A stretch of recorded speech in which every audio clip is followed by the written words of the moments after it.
Cool.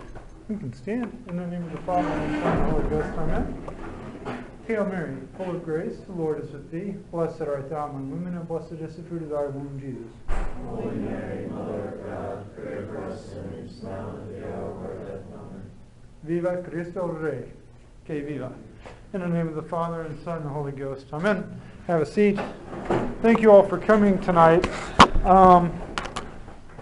A few preliminary comments before I get into what I have prepared.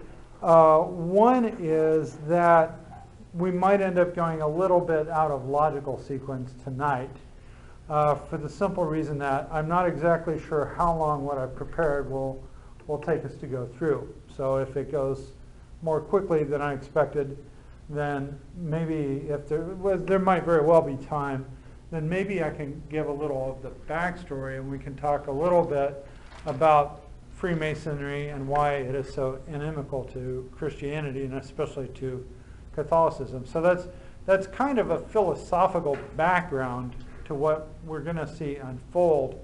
But as I say, I might just start with what I have prepared to present, and then depending on how that goes, then we could delve more into that background. Okay? This is basically with a few additional comments by myself here and there. This is basically a translation from a work by Father Jose Maria Iraburu of a great work he has available for free called The Acts of the Apostles of the Americas. And you can find it for free if you are interested. Just let me know and I'll give you a link to that. And this is part 5, section 6 on the Cristiada and the martyrs of Mexico. Now, a couple of other preliminary remarks before I get into what Father Iraburu has to tell us is, number one, Father Iraburu he's a very good source. He's very solid. He's very sound doctrinally. He's very, really excellent in regard to the spiritual life. But he's not really a traditionalist. He's not very fond of the traditional Mass. He explains why. But in some ways, I would see that in a topic like this, it's almost an advantage for us. And the reason I say that is we know how treatises can be about Masons, Illuminati, secret societies, conspiracies, etc., and we kind of get tarred and feathered as being crackpots sometimes over that.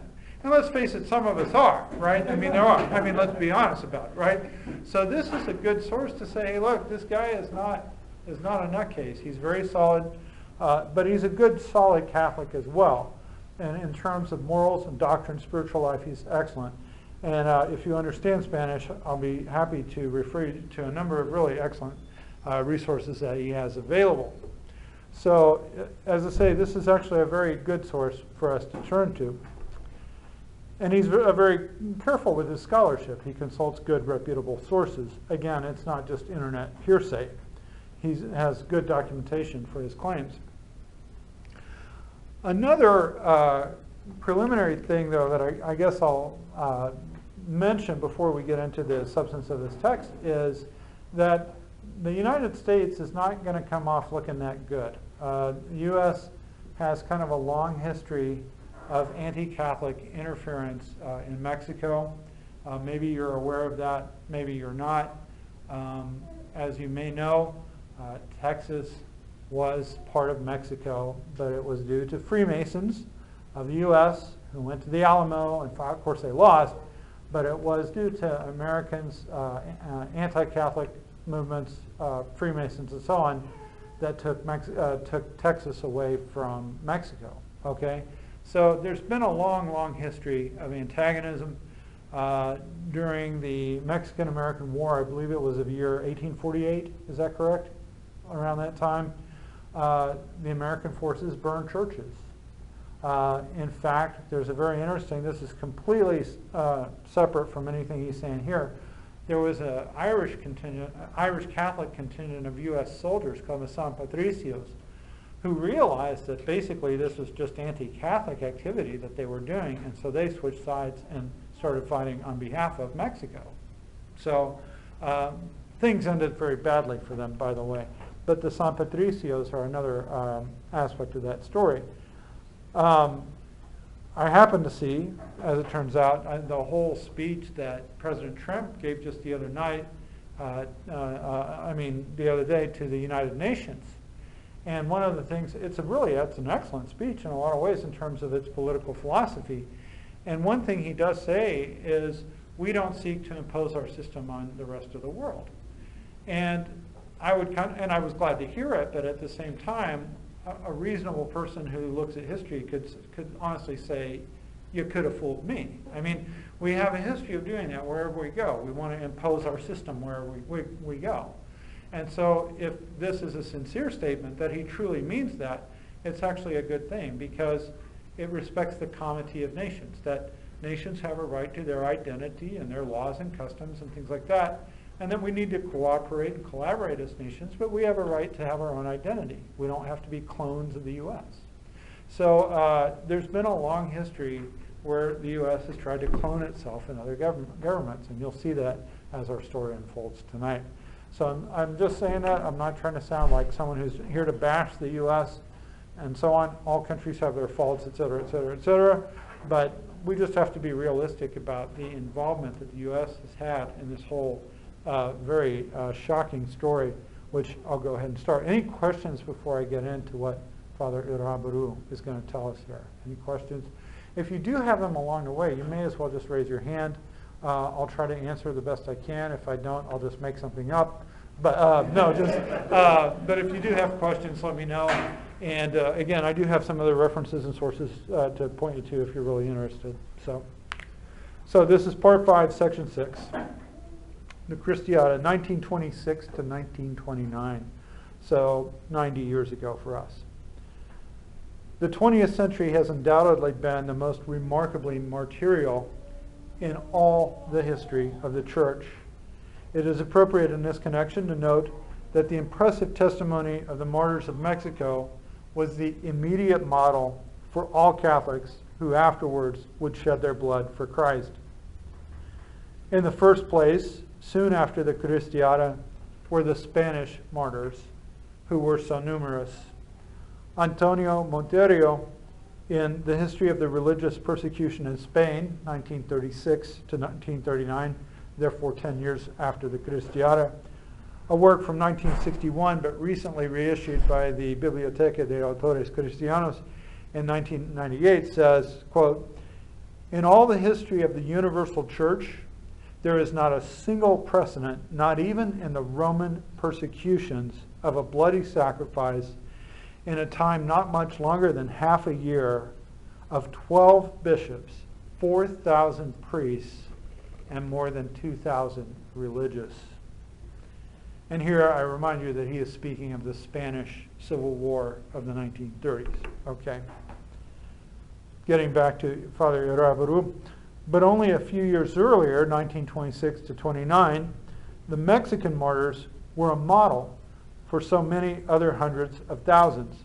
Millions of Christians crushed in our century by the revolution in all its various forms, liberal or Nazi, socialist or communist.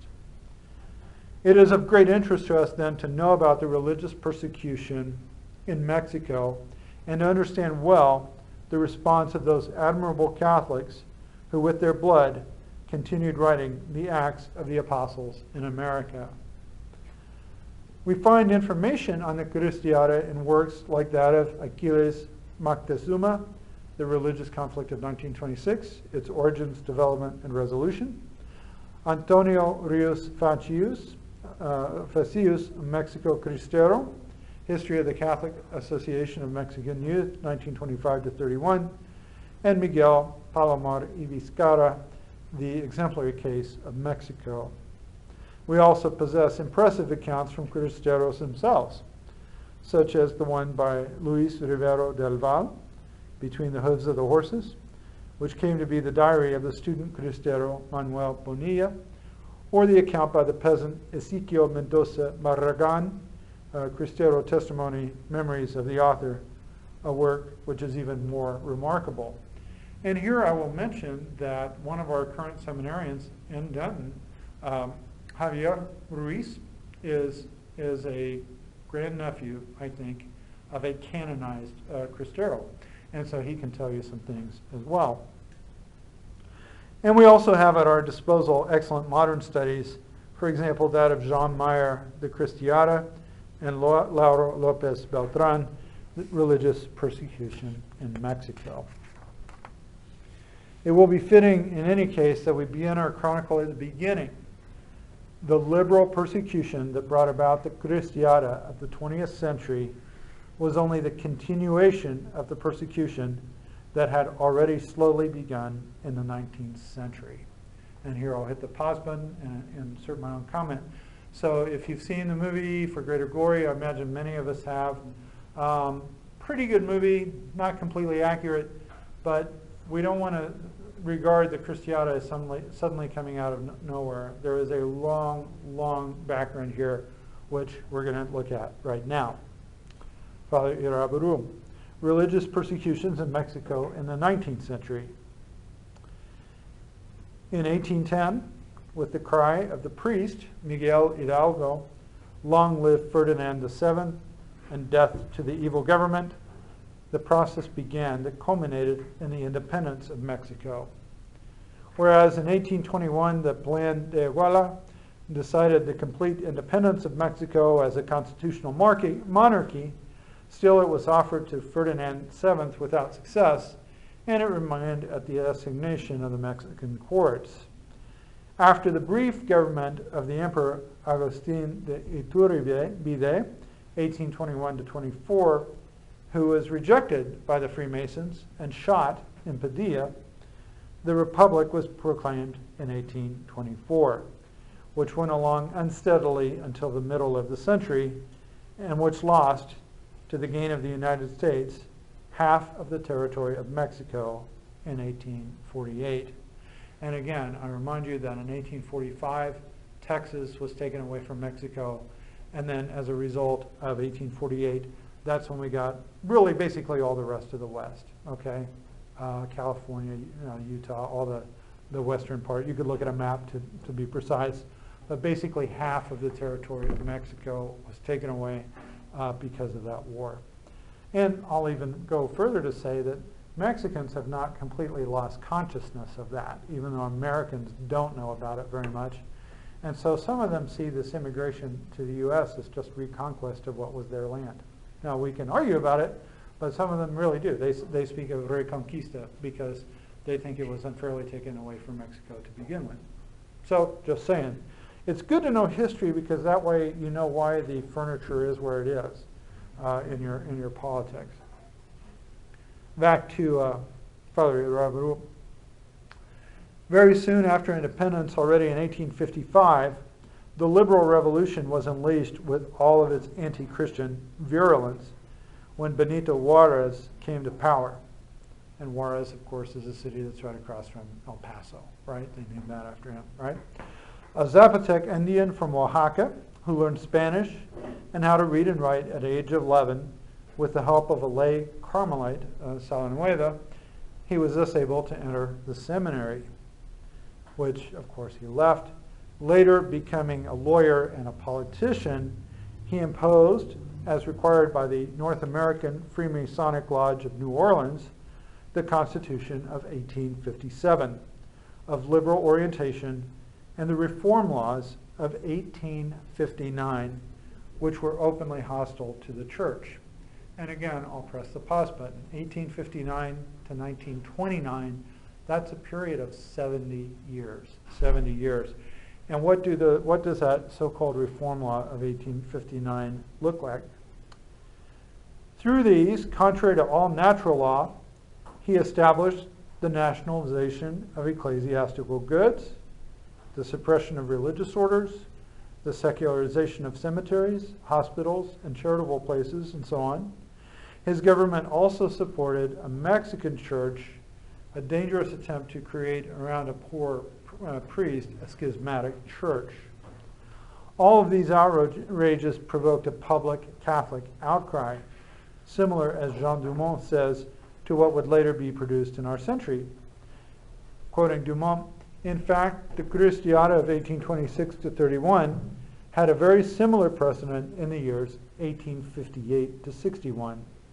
Even then, Mexican Catholicism sustained a battle of 3 years against the godlessness of the epoch, the secularists of the Reform, who were also Jacobins, who wanted to impose freedom for all religious worship except Catholic, submitted to the strict control of the state, putting up for sale the material goods of the church, the prohibition of religious vows, the suppression of the Society of Jesus, and along with that their schools, the requirement of all those employed by the state to favor these means, the deportation and imprisonment of bishops and priests who protested. And that's from Jean Dumont, talking about 1858 to 61. Question? Now, was his animosity towards the church mostly Freemasonry, or was it because he saw it as permanent? I don't know. I honestly do not know very much about the personal story of Juarez. I really don't. It could be a combination of factors, right? Could be bitterness from having been a seminarian, could be bitterness towards Spain, could be the hostility that comes from being a Freemason, it could be all of the above, right? So I don't honestly know. Yeah, that would be my best answer. I don't rightly know. Could be various factors at work. Pius IX condemned these measures, as Pius XI expressed his admiration later for the Cristiados.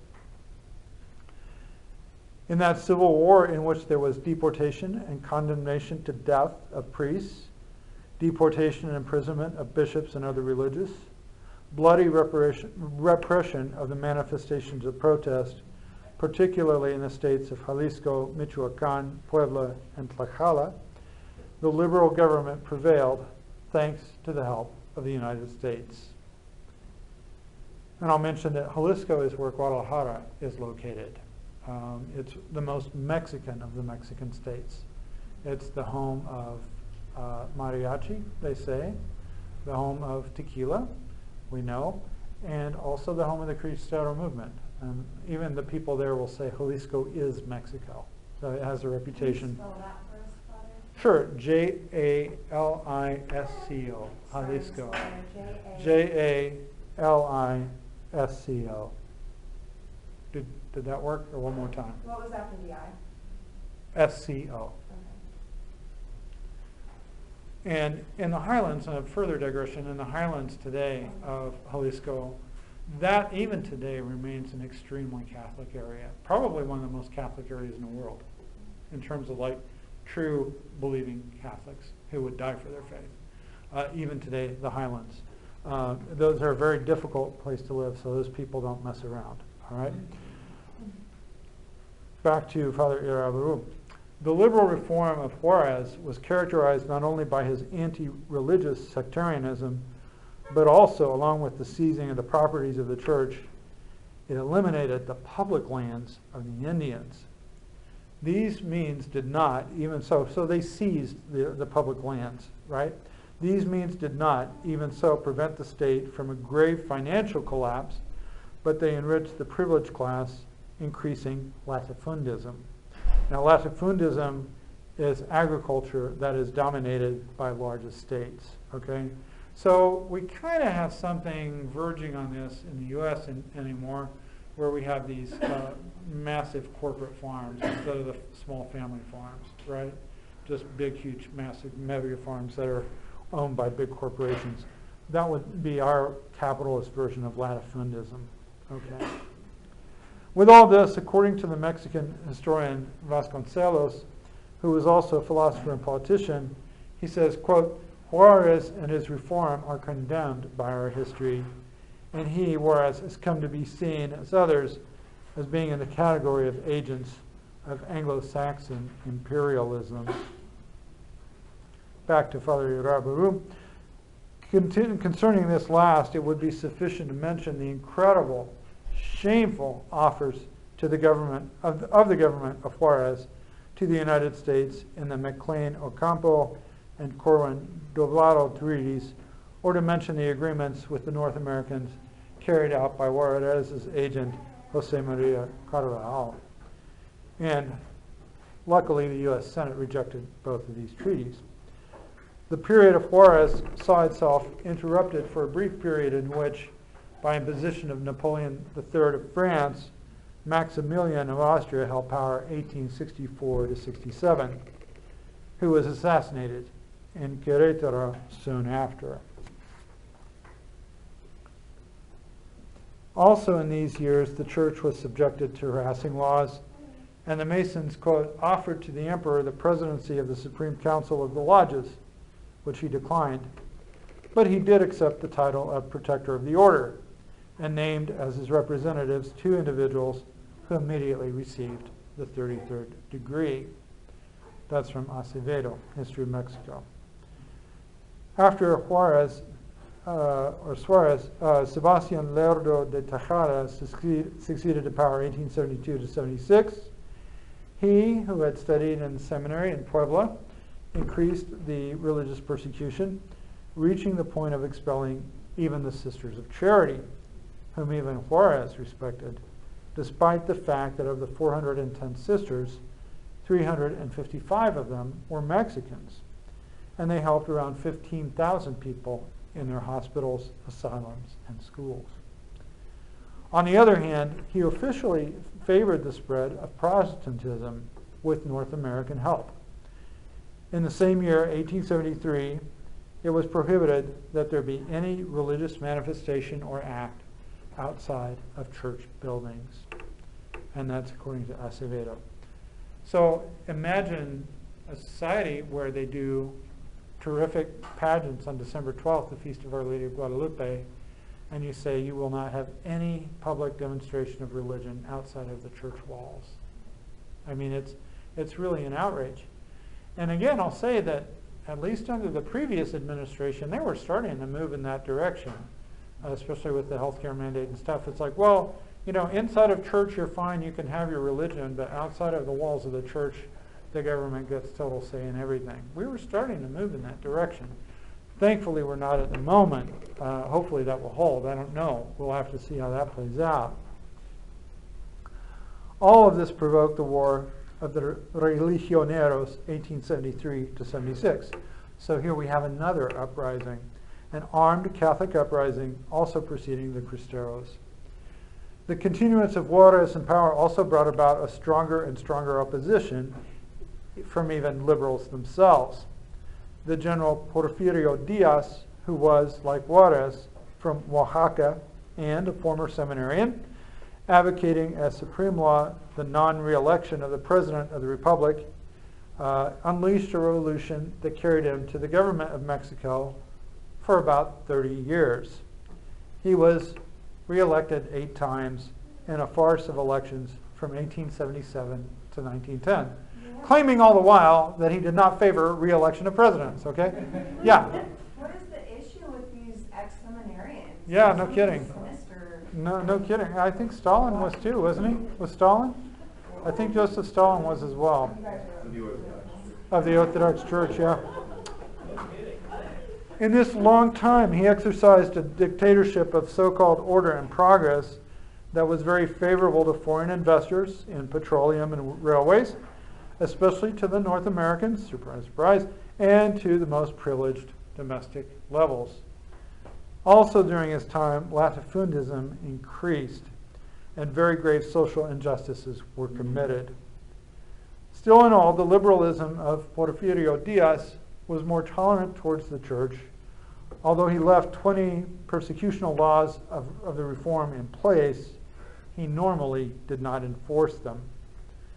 But he maintained in his government, especially in elementary, high school, and university education, the spirit of anti-religious secularism.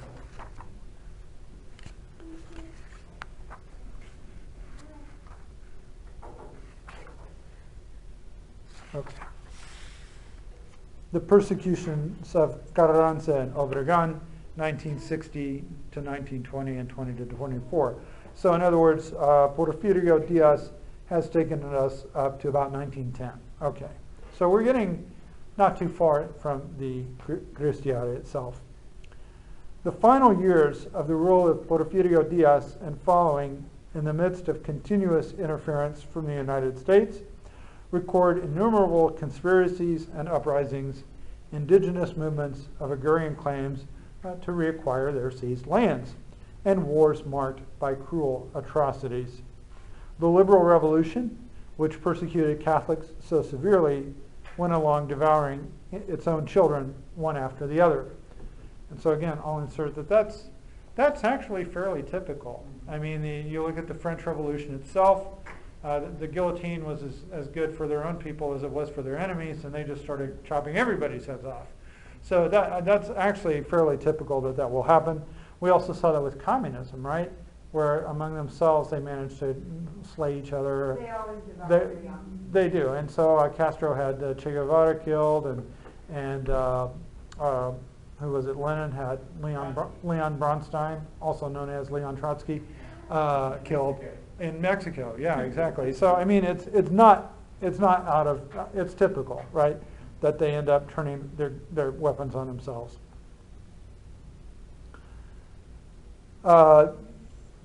It is the horror of the, quote, the historical progress of capitalist liberalism that during the 19th century and half of the 20th has succeeded in taking hold of the consciences of our people and not only their riches. So there was a corruption of the Mexican character during this time. Names arise during this period, such as those of President Madero, assassinated 1913, Emilio Zapata, assassinated 1919, President Carranza, assassinated 1920, Pancho Villa, assassinated 1923, and former President Alvaro de Obregón, assassinated 1928. The revolution of General Venustiano Carranza, which brought him to the presidency in 1916 to 1920, was characterized by the harshness of his persecution of the church. On the road to power, his troops multiplied the burning of churches, thefts and desecrations, outrages against priests and religious. And even today, Carrancear, from his name, Carranza, means to steal. And a carrancista is someone who commits outrages, a hooligan. And once he was in power, when his military chiefs remained as governors of the liberal states, they dictated against the church tyrannical and absurd laws. That there could not be mass except on Sundays, and that under certain conditions. That masses of the dead could not be celebrated. That baptismal water could not be kept in baptismal fonts, but that baptism must be given with water that flows from faucets. That the sacrament of penance be administered only to the dying, and even then, quote, in an audible voice and in the presence of a government official. And this, as I say, this is from Carranza. This is 10 years before the Cristiada, okay? So again, it's just the latest in a series of persecutions here. Many, many persecutions of the church in Mexico. The anti-Christian outlook of the state crystallized finally in the Constitution of 1917, certainly one of the worst years in human history, drafted in Querétaro by a constitutional congress formed exclusively of Carrancistas. In fact, that grotesque constitution of the modern liberal state, adding to the persecutions already begun by Juarez and the laws of reform, established obligatory secular education, prohibited religious vows and the establishment of religious orders, along with any act of worship outside the walls of a church or of particular homes. Not only did it perpetuate the confiscation of church properties, but it also prohibited the existence of schools inspired by religion, convents, seminaries, chanceries, and rectories. All these and many other similar barbarities were imposed in Mexico without the slightest blink from any Orthodox liberal in the West. The government of General Obregón, the new president, took even further the impulse of persecution in the Mexican Constitution. A bomb was placed in front of the home of the Archbishop of Mexico City. Flags of the Bolshevik Revolution, the most progressive in those years, were hoisted above the cathedrals of Mexico City and Morelia. Sure. An employee of the secretary to the president exploded a bomb at the foot of the altar of the Virgin of Guadalupe whose image remained unharmed. Monsignor Filippi, the apostolic delegate, was expelled for having blessed the first stone on the hill of Cubilete for the monument to Christ the King. So again, the persecution just ratchets up and ratchets up. And I don't know, anyone here been to Mexico City and seen the tilma and the Shrine of Our Lady of Guadalupe? You can see they have a display of it where the bomb was placed in the flowers that were, because at that time the tilma was actually very accessible. And so this anarchist Mason government official placed a bomb and some flowers that then went off, and you can see the altar cross completely disfigured. I have a picture of it somewhere on my phone, but the image was completely unharmed. So there are many, many miracles of the Tilma of Guadalupe, by the way, not just when it was first formed, but they still have that on display, so you can see the wreckage even now. So after the presidency of Juarez, which is 1855 to 72, Mexico was almost always governed, as we have seen, by generals. General Porfirio Diaz, 1877 to 1910, General Huerta, 1913 to 14, General Carranza, 1916 to 20, General Obregon, 1920 to 24, and now, in a form even more brutal, Mexico was to be governed by the General Plutarco Elias Calles, 1924 to 1929. And that is as far as I prepared, because Calles is the supervillain of all of this, and we will talk about him next time. That's when the Cristiada really takes place. So next time we can talk about him. Okay? All right. Let me check and see where we are on time. 7:05. We go to 7:30, correct, or so, thereabouts. I'll try to get more ready. It was just an extremely swamped week for me, so I didn't get as far in this translation. But next time, at least I know probably how much we'll be able to cover. So next time we'll get into the real Cristiada under Calles, all the persecution, and the Cristiada under Calles. So at this point, I'll take your questions. Yeah, question? I was going to say, I don't know if we have it, but that book, Mexican Martyrdom, Okay. is awesome as far as putting things into chronological order. Uh-huh. And it's really, I mean, some of the things that happen now are just almost crazy, but it answers a lot of questions that my Yeah. dad would talk about. My dad lived there at the time. Mm-hmm. And he would say certain things happened, and we were like, what? But then when I read the book, you know, there was like smallpox epidemics and things like Oh, that. yeah. And anyway, but A lot of Mexicans don't even know about the Cristiada because it has been just kept out of the history books, routinely left out. So it's not really mentioned. In fact, one of the actors of the For Greater Glory, Eduardo Verástegui, do you know him? Recognize the name? He said he's from Mexico, but he didn't know anything about it until he started working on the movie. So yeah, a lot of just suppressed history there. Yeah. Is that because of We'll get to that.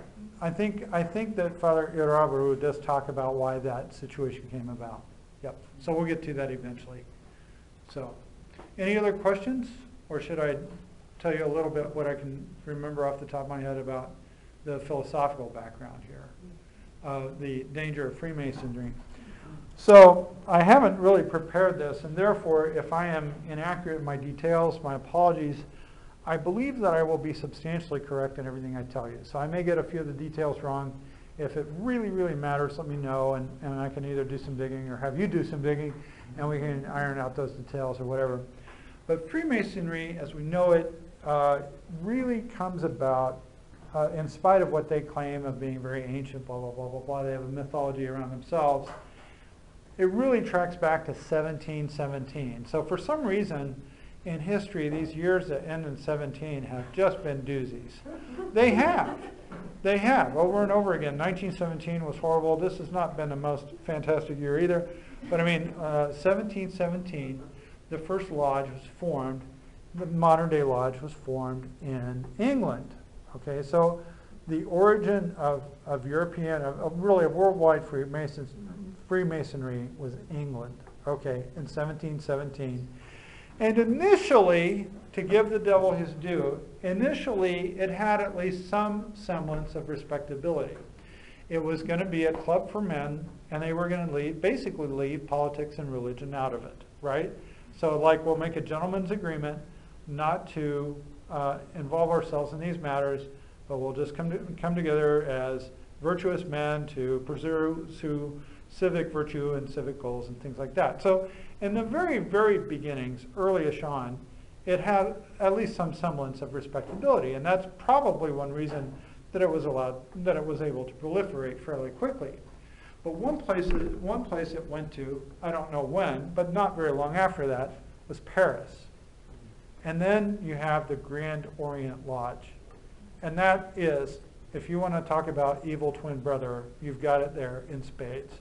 Grand Orient Freemasonry from Paris has been kind of the center point from which has emanated all this extremely virulent anti-Catholic activity. Violent, abusive, slanderous, you name it. It's just been absolute mortal enemy of Catholicism.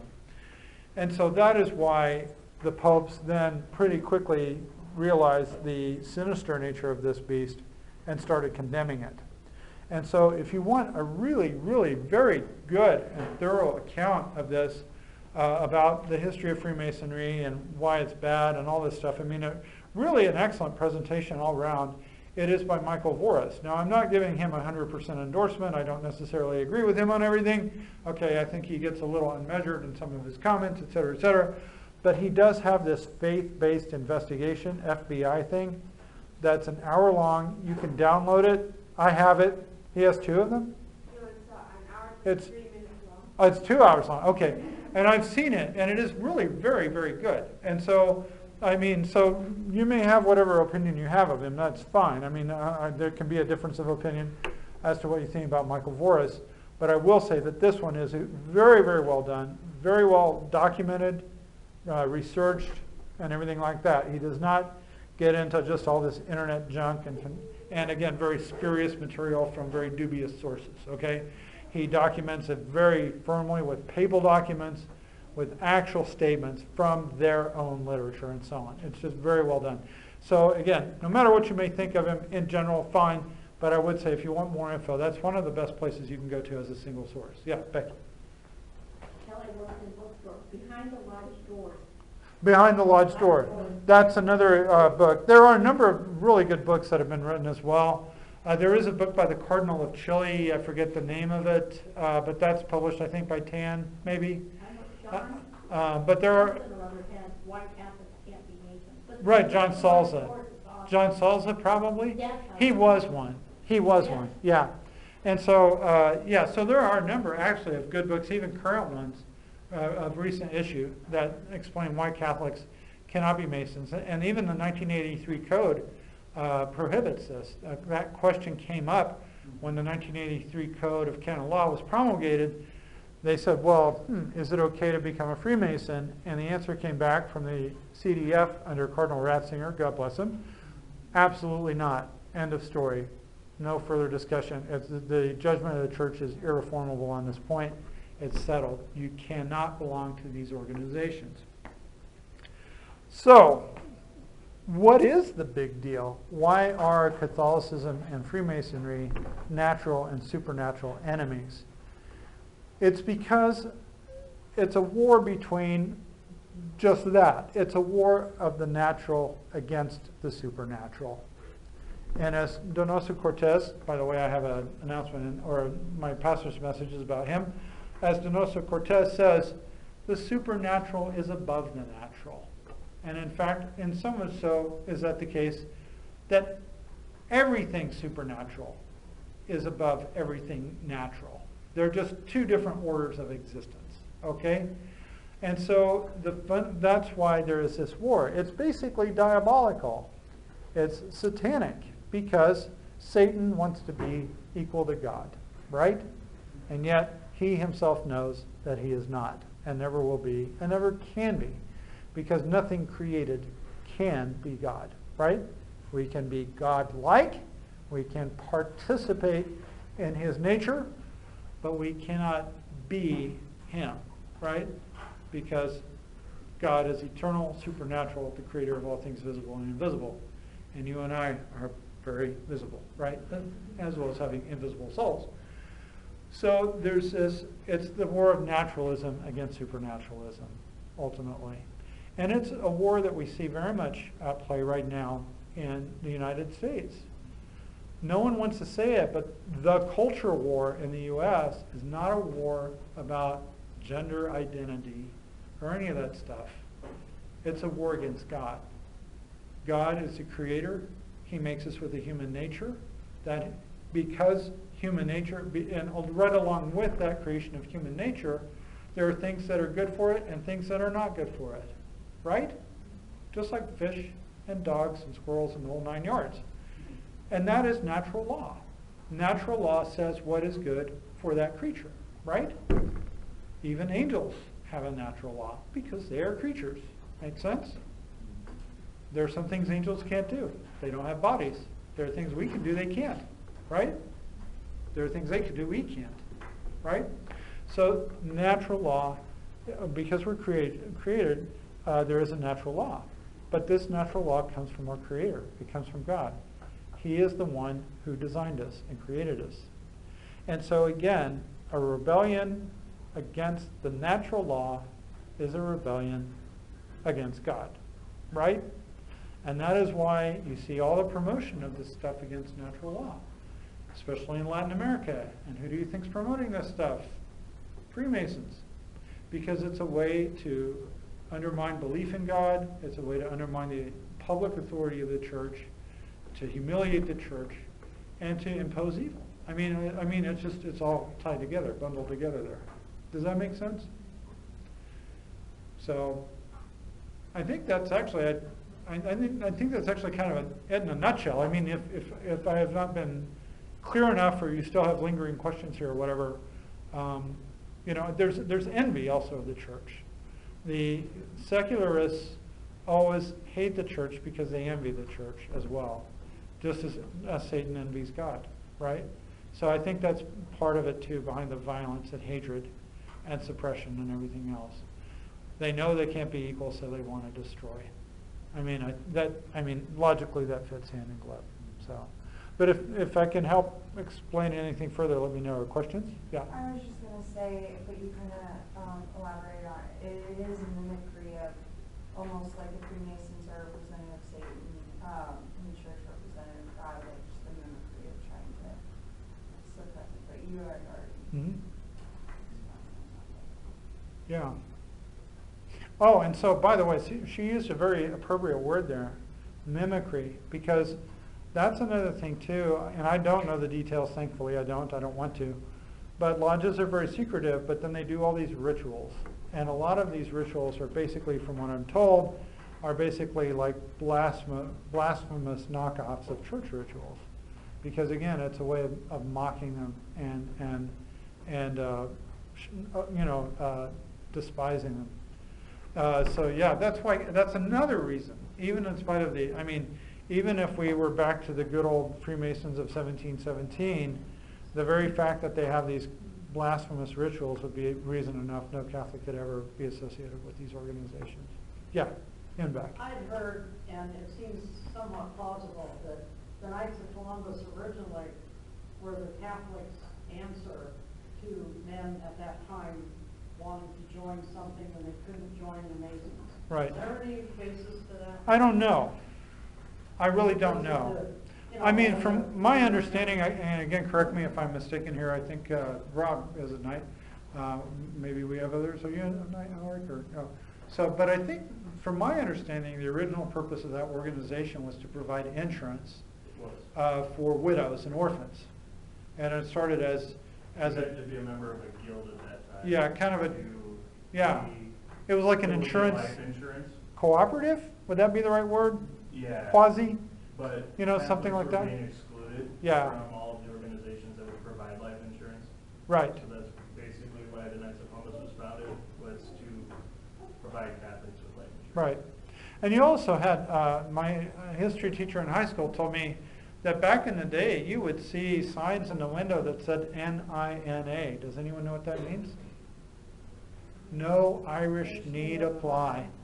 They were just, if you were Irish, they were not going to hire you. So yeah, there was very explicit discrimination. Oh yeah. So I don't really know the answer to your question, to be honest with you. But yeah. I know in that book, kind of large story that speaks deeply about the Supreme Court and the justices on the Supreme Court who were Masons. And I forgot what president actually, without confirmation, put in somebody who was a Freemason. So I mean, that's been their role now for 50 years, is to undermine our country. Yeah. Well, and you do remind me as well, I mean, I don't know how it reminded me, but there is one other point, not only about them, but about any secret society at all. Any secret society, whether it's a street gang, because they do the same sort of things. They have initiation procedures, they're secretive, they have code language, they have grips, hand signals, whatever, I don't do them. You know what I mean? Grips, the Masons do grips, but they have hand signals and things like this, they have code language and all that. One intrinsic problem with secret societies of any kind whatsoever is that they create a disordered sense of loyalty, right? And priorities. God first, yes, amen? Your family next, yes? Then your friends, yes? Then your city and your county and your state, and somewhere your country, right? No, we should be patriotic. We should love our country. And if our country is in a state of emergency and needs military, then we should serve our country. Okay, I'm not trying to sound anti-patriotic here. But I'm saying that there is a natural order. It's called the order of charity, if you want to look it up. The order of charity. That's a topic you can look up. St. Thomas talks about it. It's basically as I've told you. But I mean, there is a proper order of charity, which means there's also a proper order of loyalty. Yes? And again, when you join a secret club of any kind, that's going to take on a life of its own. And, you know, I've never been married, obviously, but I think those of you who are married realize how dangerous it is for a marriage if the spouses keep secrets from each other, right? Now, some things you happen not to say to each other, okay, right? And there is some discretion there. I'm not saying you tell each other everything, but this secrecy is the problem. Where like, oh, I can't even tell my wife about that. Well, it's like, well, if I can't even tell my wife about that, then something's wrong. I can't tell my confessor about that? Really wrong. Really, really wrong. Does that make sense? Yeah. I was going to go kind of off of, you said that the birth of it happened primarily in England. Right. But do you think that the Masons ever, like, and kind of, like, when it said that this whole secrecy also, I guess what I want to know is, do you think that the Masons ever thought that they would create the beast that they wanted, or do you think that was their intention, or do you think that beast, the beast of like the Cristiadas, the Spanish martyrs, like some even argue the Bolshevik Revolution. Oh, there's no question about it. No, the French Revolution was done by Masons, and they take credit for it expressly. They do. No, they're proud of it. And they take credit for it. They did intend for that beast to arise. You know, ab initio, yeah, ab initio, I don't know. I really don't know, because I mean, I don't know if we even have any way to, we're probably in a state of invincible ignorance. Okay. But certainly, let's face it, you create the conditions for that to happen when you have a group that is intrinsically secret and compels secrecy, punishes those who violate it, whether through ostracism or worse, but moreover has this very elaborate system of degrees, right? So the very people who went around claiming liberty, equality, and fraternity, right, are the ones who have this very mysterious system of degrees and hierarchy. It's a total hypocrisy here. It's total hypocrisy. What? Don't the Knights have some of those things similar? I think they have degrees to what, 4th degree? Is that correct? There are 4 degrees. So what's it like being a 33rd degree knight? No, just kidding. Sorry. No, but I couldn't tell you. Yeah, exactly. There you go. No, but I mean they do. They do have degrees as well. You have degrees, but you're considered a full member of the 3rd degree. I mean, obviously, I'm not against gradations in say, right? Even we have them. We have acolytes, we have thurfers, we have MCs. I mean, there is the military has them. I'm not against But those. it's not secret. Yeah, exactly. It is Christus. Right, exactly. Yeah. So, but, if the only thing I would ask is if you could go ahead and raise your hand, so then that way we won't overlap each other and we can hear. Yeah, go ahead. Did you, Tanya? Yeah. Did you have some? Yeah. I didn't know that the Masons were behind the French Revolution, but I know in the mission honors here, they talked a lot about the French monarchy being very much under very Christocentric. So Mexico, was it the case that the Mexican rulers were more Christocentric under the Pope before the Masons entered the scene? I doubt it. And the reason I say that is I was looking at some of the earlier, scanning through some of the earlier parts in Father Irabaru's book, and it's basically the whole time there's been this antagonism on the part of the government towards the church. Yeah. It goes way, way back. It really does. I mean, yeah. I doubt it. I mean, I don't, like, for example, let's take, but just by way of contrast, let's take a really pretty shining example of Spain under Charles V, right? Or Philip II. You know, the sword of Rome, Catholic countries, right? With the king right there, although Charles V did make some big mistakes too. But I mean, you know, just basically you still get the idea that the monarch is a Catholic and he's there to vindicate the rights of the church. Mexico, because it was always under Spain, colonies, let's face it, usually just don't do that well. They don't. They don't get treated very well by the mother place, and you get a lot of bums as government people who are, you know, who know how to wheedle their way into office and so on. Huh? A colony. Because, you know, Mexico was part of Spain until the revolution, until the independence of, I forget what it was, 1820s or whatever it was. So Mexico was still part of Spain. So was all of Latin America and stuff. Oh, by the way, you know, those revolutionaries, like Bernardo O'Higgins and Bolivar, Freemasons, definitely, no question about it. So all of those countries, when they revolted against Spain, all those revolutions were led by Masons. The nation of Italy now that we have, thanks to Garibaldi and Cavour, Freemasons, right? I mean, yeah. So yeah, I doubt it. I mean, I don't know, but I can't. There's no time where you can see Mexico as being under a really Catholic government. I mean, not that I know of. You know, maybe tolerant, maybe okay, not so bad, whatever. But I'm not aware of any. Now, if I'm wrong, please correct me. But it's because, as I was saying, you know, they were part of Spain and things just never went well. And then even after they got their independence, they've never gone well, you know. Yeah. I was going to ask you, there was a leader, I don't know if he was the king or whatever, but he had a wife. And I don't know if her name was Josephine or whatever, but she went mad and the Pope let her come into, and she has do you know what I'm talking about? It's Maximilian. Okay, Maximilian. Okay, yeah. Carlota. She has the distinct, like, title of being the only woman that was ever, the Pope allowed to be behind. What was his wife's name? Carlota. Carlota, yes, Okay. that's right. And she did go nuts. Okay. Yeah, I'm not so familiar. I mean, that's probably as close to, Yeah. like, Are you leaving? Oh, okay. So, yeah. Okay.